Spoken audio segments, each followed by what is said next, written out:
जय हिंद।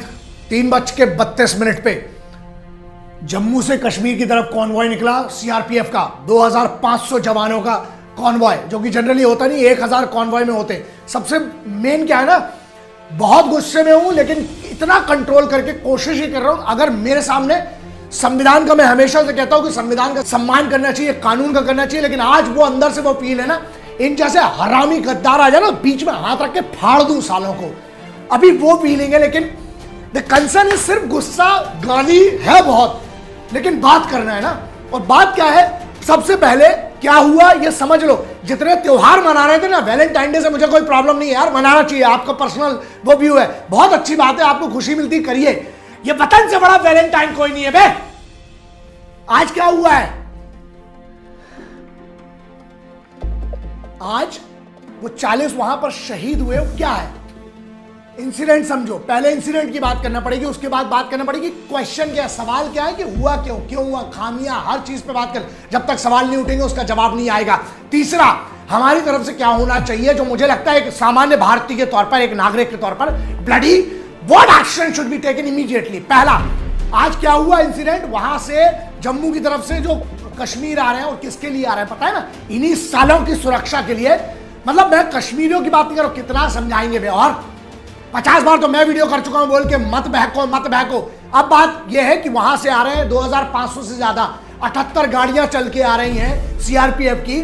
कंसर्न क्या है, अवंतीपुरा के पास कैसे पहुंचा। एक तो सबसे बड़ी चीज है, 3 दिन से 2.5-3 दिन हो गए कोई मूवमेंट नहीं हुआ, इसलिए 2500 लोग इकट्ठे आ रहे। जनरली 1000 लोगों का कॉन्वॉय होता है। वो जब अवंतीपुरा पहुंचता है, जो कि सेक्टर है पुलवामा में, जो यहां पर पड़ता है कॉर्नर पर, वहां पर आकर एक स्कॉर्पियो की बात करें, जो अभी तक जितनी मेरी बात हुई जिन लोगों से वहां पर हैं, जो या उनसे कंसर्न जो लोग हैं उनसे बात हुई है, सीधे अवंतीपुरा में आके वो एक स्कॉर्पियो 350 किलो से ज्यादा एक्सप्लोजिव और आईडी का दोनों का उपयोग करते हुए बाढ़ से मारती है, चीथड़े उड़ जाते हैं। और उस वाली गाड़ी के जाते हैं जहां पर उसी समय ऑन द स्पॉट चीथड़े उड़ गए।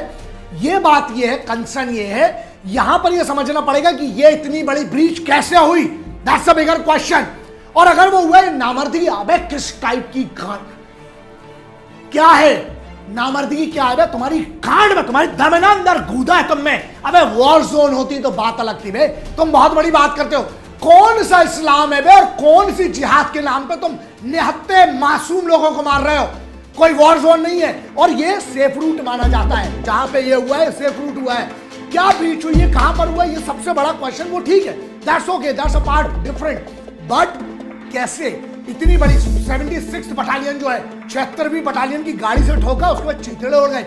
बहुत सारे सवाल, बहुत सारा गुस्सा, but we have to go step by step. Concern ये है दोस्त, हिंदुस्तानी के तौर पर एक बात बताइए, सेफ रूट है, वहां पर इम्प्रोवाइज एक्सप्लोजिव डिवाइस जो आईडी कैसे प्लेस की गई है, पहली बात ये है। दूसरी चीज ये है कि 350 या 400 किलो का जो एक्सप्लोजिव है वो आया कैसे। और तीसरा, अबे गद्दार तो है ये टेररिस्ट, ये साले बड़ुए हैं। सबसे बड़ी चीज, इनके चाचा के लौंडे हरामी है कौन इस देश में, जिनने कॉन्वॉय निकलने की इंफॉर्मेशन दी। समझ में आता है तुम्हें क्या है ये। जब वहां से 2005, जबकि सेफ रूट है ये, जम्मू से जब गाड़ियां निकलती हैं, पहली बात इतना लंबा कॉन्वॉय है इसकी, ठीक है इंफॉर्मेशन पास हुई है, वो बैठ के ताक में बैठे हुए थे, कहां पे फेलियर हो रहा है, और सेफ रूट में कैसे इतनी बड़ी चूक हुई है। एक तरफ ये बात करते हैं भूखे नंगे हमको इकोनॉमिक सपोर्ट चाहिए, ये चाहिए वो चाहिए। एक बात बताओ, इन भूखे नंगे लोगों के पास इतना बड़ा 350 किलो एक्सप्लोजिव खरीदने का कहां से पैसा आ गया। इन भूखे नंगे लोगों को सपोर्ट कौन कर रहा है, कहां से, किस लेवल पे ये ट्रेस करना पड़ेगा। कब तक हम लोग, एक बात बताइए, जितने लोग बैठ के सुन रहे हैं अपने आप में एक बात सोचना दोस्त, मैं लिंक डालूंगा यहां पर, क्योंकि मैं शायद मुझे लगता है कि मैं वो फोटोज तक आपके साथ शेयर नहीं कर सकता हूं। उनकी माओ को, उनकी बहनों को, तुम्हें पता है, उनकी बेटियों को, उनकी बीवियों को लाशें नहीं है यार, चीथड़े हैं इतने तरह से। क्या दोगे उनके घर वालों को, उनके घर वालों को मिलेगा क्या, यह सोचा है।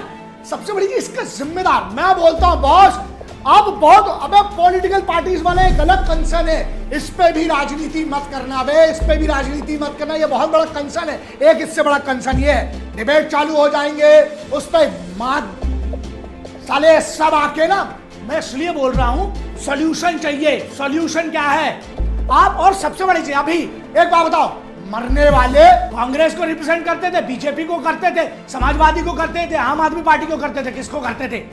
उनने कौन सा गलत काम किया? उनकी सिक्योरिटी फोर्सेस की जिम्मेदारी है भारत की सुरक्षा करने की, वो निभा रहे हैं। बताओ 3 दिन से रास्ते बर्फ थी, वहां से हिल नहीं पा रहा था आदमी। सबसे बड़ा ये सवाल है, उनकी सुरक्षा की जिम्मेदारी कौन लेगा? जिन माओ ने, जिन बहनों ने अपने बच्चों को भेजा है फौज में, सीआरपीएफ में भेजा है, आज वो सेंट्रल रिजर्व प्रोटेक्शन फोर्स है, आपको पता है? तो उनका प्रोटेक्शन के क्या बे, और जिम्मेदारी लेगा कौन? सॉल्यूशन, सुझाव या जो भी आप समझ लो एक हिंदुस्तानी के तौर पर, यार ये बताइए मुझे, हर लेवल के मिनिस्टर के पास, it's a bigger question, it's not about Congress और बीजेपी और any other party in power और in opposition, let's talk about some sense. सच्चाई क्या है? क्यों वर्ल्ड वाइड आपको पता, कॉन्वॉयज जब मूव करते हैं उनको एयर सपोर्ट दिया जाता है, यहां पे एयर सपोर्ट क्यों नहीं दिया जा सकता? सॉल्यूशन की अगर हम बात करें, कब तक मरवाते रहेंगे? और कुछ लोग ऐसे भी होंगे बोलेंगे हमारी सरकार ने, या किसी की भी बात करें, चाहे ऑपोजिशन हो चाहे ये हो, एक बात बताए ना, सरकार से ऊपर आओ दोस्त, कोई भी हो, चाहे निंदा निंदा निंदा, अबे डंडा कब निकलेगा? फिर आप निंदा ही करते रहेंगे क्या? अगर मैं एक भाई के तौर पे बात करूं, मेरा भाई मरा है, मेरे जानने वाले मरा है ना, मेरे साथ का कोई मरा है, मेरे जानने वाला, या मैं अगर एक हिंदुस्तान, मेरा मान लो मेरे परिवार का कोई गया है, आप दोगे मेरे घर का भाई? मेरा बेटा दे सकते हो आप, मेरा भाई दे सकते हो, मेरा पति दे सकते हो? दोगे आप 3, 5, 10 लाख रुपए में आप शहादत खरीदते हैं इस देश में? आप ये कहेंगे कि हमने इतना इनको हर्जाना दे दिया? अबे जिसका बेटा गया उसका घंटा हर्जाना देगा तू, या कोई भी होगा? प्रॉब्लम ये है, सॉल्यूशन इसका, क्यों एयर कवर नहीं दिया जा सकता? And that bloody has to be given, yeah, they deserve that. Air cover होना चाहिए। Why 2 choppers cannot bloody watch everything? पहली बात एयर कवर। दूसरी बात ये बताओ आप, जो आईडी जहां हो रही हैं, why not anti mines, why not anti ITs can be used on the tracks? क्यों पायलट आगे 4 गाड़ियां नहीं जा सकती हैं? अगर मोबाइल से मान लीजिए मोबाइल ट्रिगर से यूज हुआ है, why can't be there bloody jammer? मंत्री जी जाएंगे तो उनकी गाड़ी के आगे जैमर लगेगा, पीछे लगेगा। I am not against minister और the system of democracy, I respect, I am a citizen of India. अगर हमारे साथ डेमोक्रेसी से देश चलता है, मैं उनकी बात नहीं कर रहा हूं, मैं उनकी बात कर रहा हूं, क्यों सब पार्टीज मिलकर एक सॉल्यूशन नहीं निकाल सकती है? आपको बुरा नहीं लगा साहब? अपने आप से भी कभी पूछेगा, लड़के के बदले लड़के, ठीक है, एक नियम बना दो ना, एक शहीद हो तो जो उस विभाग का इंचार्ज था उसका लौंडा भेजो आप फौज में, तब समझ में आएगा आपको। जिसके घर में शहादत होती है ना साहब, जब लहू आता है हाथ में, वो आप नहीं समझ पाएंगे। लोग कहते हैं आप गुस्सा करते हो, अरे मैं तो अभी इनकी भरा हूं ना, मैं जुबान नहीं दी होती ना तो मैं तो मुंह से ही काफी था बे। और दूसरी बात, भगवती की सौगंध भोलेनाथ की, आज जिनने करवाया अगर मेरे सामने, और मैं कहीं अगर ऊपर वाले ने चाहा, मैं इसके लिए कानून भी हाथ में लेने तैयार हूं। अगर जिनने करवाया मुझे अगर पता चले और मेरी इतनी कुवत हुई ना, अगर मैं बोलो बीच में हाथ डाल के चीरने की औकात रखता हूं बे, और जेल के लिए भी इतना तैयार हूं। अगर मैं एक आतंकवादी को मार के जाऊंगा, मुझे लगता है मेरी मां को उससे बड़ा कोई अभिमान नहीं होगा। लेकिन दोस्त, अभी मैं उस स्थिति में नहीं हूं, मैं कहां हूं पता नहीं, बहुत सारी चीजें। मेरा मैटर क्या है? What is the bloody solution of this? एक और बड़े सवाल पे आ जाए, कहां गए वो हिंदू मुस्लिम को लड़ाने वाले? कहां गए? कहां गई गैंग? कहां गए वो ह्यूमन राइट्स वाले? अब नहीं तुमको बुरा लग रहा है? टेररिस्ट मरता है तो अभी तक आंदोलन चालू हो जाते तुम्हारे, है ना? अब कहां गए बे? छुप गए होंगे घुसंड में। हाँ, क्या हुआ अब ह्यूमन राइट्स? मत सोल्जर का कौन सा राइट है? मतलब हम इंतजार किस बात का कर रहे हो आप? हाँ, क्योंकि सेलिब्रिटी नहीं मरा अभी तक तुम्हारा कोई, अभी तक तुम्हारा कोई नेता नहीं मरा ना बड़ा वाला, इसलिए। और मरता भी है नेता तो क्या कहेंगे वो इस पार्टी का था। अबे यार समझ में नहीं आता, एक बार तो हर चीज में पॉलिटिकल। एक सबसे बड़ी कंसर्न ये है, एक बार मर्दानगी दिखाओ बे, एक बार अंदर से अगर थोड़ा सा भी कूदा है ना, इकट्ठे होके दिखाओ। ये जो है ना, जो चल रहा है तुम लोग का, यहाँ बस बुराई करेंगे इसका। अभी आप खामियां निकालने शुरू हो जाए। खामियां ठीक है, सबको पता है क्या क्या खामियां हुई है। सोल्यूशन क्या है? सोल्यूशन पे बात करिए, उसकी है दम। 24 से 48 घंटे रुक जाओ जरा, फिर देखना सब चैनल पे आएंगे, वो इसकी बात करेंगे, इसकी बात करेंगे। शहीदों का क्या बॉस? मैं बोलता हूं इस पूरे देश को इस बार सीधे बायकॉट कर देना चाहिए, अगर इसका जवाब नहीं दिया गया तो। एक मिनट, सर्जिकल स्ट्राइक, अरे शेड्यूल बनाना, रोज सुबह जाओ, रोज ठोको। आप नामर्दी फौज की दिखा रहे हो यार, इसका मतलब ये है हिंदुस्तानी फौज को पॉलिटिकल विल की जरूरत है। आप पॉलिटिकल विल पूरी सभी parties, why can not be create a bloody no tolerance policy. हम लोग एक सीधा आप पारित कीजिए। आप किस प्रक्रिया से करते हैं मुझे पता नहीं। इस देश में तो यार जो है ना सुप्रीम कोर्ट खुल जाता है कई टेररिस्टों के लिए। रात को जब सुप्रीम कोर्ट से ये ऐसे कुछ लॉयर होंगे जो टेररिस्ट की फांसी रुकवाना होगा तो सीधे रात को भी सुप्रीम कोर्ट खुलवा लेते हैं। आ जाओ, बहुत सारे लॉयर मिलेंगे ना इस देश में। कहां गए वो लॉयर? अब सब आओ इकट्ठे, जरा इनके ह्यूमन राइट्स के लिए लड़ो, तब मानूंगा कि तुम अबे असल बाप की औलाद हो ना। सबको चैलेंज देता हूं, अगर तुम अपने बाप की औलाद हो, इस मैटर पे इकट्ठा हो और इस मैटर के लिए इन शहीदों की शहादतों का जवाब देने के लिए ना एक बार हो जाओ सब पॉलिटिकल पार्टी से इकट्ठे। और अगर नहीं हो रहा तो इसका मतलब सबको समझ में आता है कि आप लोग सिर्फ अपनी पॉलिटिकल रोटी सेकेंगे। अगर आप वतन के शहीदों का जवाब नहीं दे सकते, आपको चुने के आने का कोई हक नहीं है, चाहे वो कोई भी पार्टी हो। एक और ना दहशत से चलता है ये सब है ना, वो साले हमारे दिलों में, हमारी फोर्सेस के दिलों में डर पैदा कर रहे हैं। हमारे इधर आप बैकफुट पे आने बोलते हो। एक सबसे बढ़िया सॉल्यूशन बताओ एक हिंदुस्तानी के तौर पर। सबसे पहले इन सालों के हरामी इन्फॉर्मर्स को उठाओ, इनको गांड में गोली मारो, सालों को इकट्ठा करो। अबे एक रावण जलाने से इस देश में कुछ नहीं होगा। इकट्ठा करो सालों को, सबको खड़ा करके इनकी गांड में गोली पब्लिक में मारो सालों की।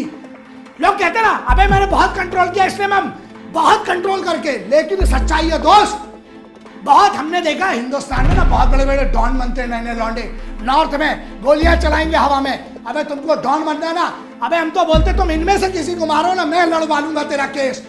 ऐसे किसी को ठोको साले हरामियों को जो इंफॉर्मेशन दे रहे हैं। ये साले ना कभी हिंदुस्तान के सगे थे जो इस टाइप का हमला करवाने में मदद करते हैं, और ना ये कभी हिंदुस्तान के सगे होंगे। इस चीज का साला कोई सॉल्यूशन नहीं है। इन्फॉर्मर्स को उठाओ, चाहे हिंदुस्तान के किसी भी कोने में हो, चाहे पाकिस्तान में हो, जहां ये हमला हुआ है ना उसी जगह खड़ा करके इनको, वही अनंतपुर में, वही खड़ा करके पुलवामा में सालों की गांड में गोली मारो, तब तक जलाओ सालों की जब तक एक नस ना बचे। क्यों बे? ओए आदिल अहमद, तूने जिम्मेदारी जैसे मोहम्मद ने जिम्मेदारी ली ना, तू काकापुरा का क्यों बे टुच्चे? तू काकापुरा का गुंडा था ना बे, तू साउथ श्रीनगर वाला, तू वही है ना, तू बहुत बड़ा गुंडा बनता है बे। क्यों बे? तेरे कौन से, तू जैसे मोहम्मद तूने 17-18 में ज्वाइन किया है तूने, तेरे को बहुत बड़ा रखता है। सुन बे, बाकी सबकी छोड़, मास्टरमाइंड्स की सुन बे, तेरा वो चिंदी चोर हाफिज सईद और मौलाना अजहर मसूद तुम ही करवा रहे हो बे, बैठे तुम्हारे आका। और तू सुन बे, काकापुरा का तू बॉस, साउथ श्रीनगर का तू गुंडा, तू साले जैसे मोहम्मद का बॉस बन गए, तूने करवाई, जिम्मेदारी ले रहे ना, बाकी सबकी छोड़ बे। अब तेरी जहां जितनी कुव्वत है, जहां छुप सकता ना, सबसे पहले तू ठोकेगा। मैं अपनी हिंदुस्तानी फौज को बहुत अच्छे से जानता हूं।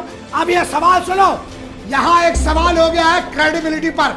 भारत सरकार की रक्षा मंत्रालय, गृह मंत्रालय और सबके ऊपर अब ये बात ईगो की नहीं, अब आत्मसम्मान की बात आ गई है। मैं जब तुम लोगों से बात कर रहा हूँ ना, कम से कम मेरे पर्सनल नंबर पे जो बड़ी मुश्किल से मिल सकता है, बनी बात है बहुत कम मैं यूज करता हूँ, उस पर अभी के कम से कम 300-400 मैसेज है। जो लोग दीपक है, बागी है, यहाँ पर वो पुनीत करके लड़का है, संजीव है, रिचा है, इन सब के बाद मैसेज, उसमें से कोई भी एक मैसेज, ये मैसेज है, रिस्पेक्टेड शिफू जी सर, आप सेना में रहे इतना बड़ा। सुनिए, सबसे पहली चीज, I have never been in the army, मैं सेना में नहीं रहा हूँ, मैं समर्थक रहा हूँ और मैं हमेशा रहूंगा।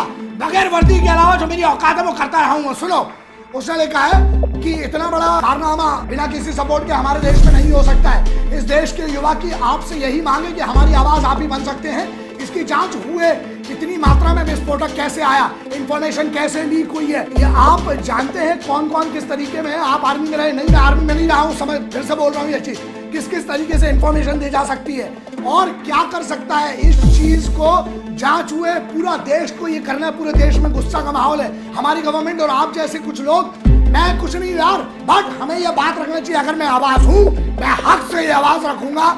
ऐसे हजारों बच्चे, पता है तुमको, आज ना बात सब भूल जाओगे, एक बार मर्द बनने का मौका मिला है, जो थोड़ा साली चूड़ियां नामर्द की, पूरे देश की हर पॉलिटिकल पार्टी एक ऐसा एजेंडा लाओ मिलके। बॉस, अगर तुम में एक भी अपने बाप का खून है ना, एक वही लाने की, जिस देश में अगर तुम पैदा हुए और उस देश के अगर तुम भक्त नहीं, ये पॉलिटिशियंस के लिए बोल रहा हूं मैं, सबके लिए, जिस देश में अगर तुम पैदा हुए और उस देश के अगर तुम भक्त नहीं, तो ना माँ का तुमने दूध पिया और बाप का तुम में रक्त नहीं।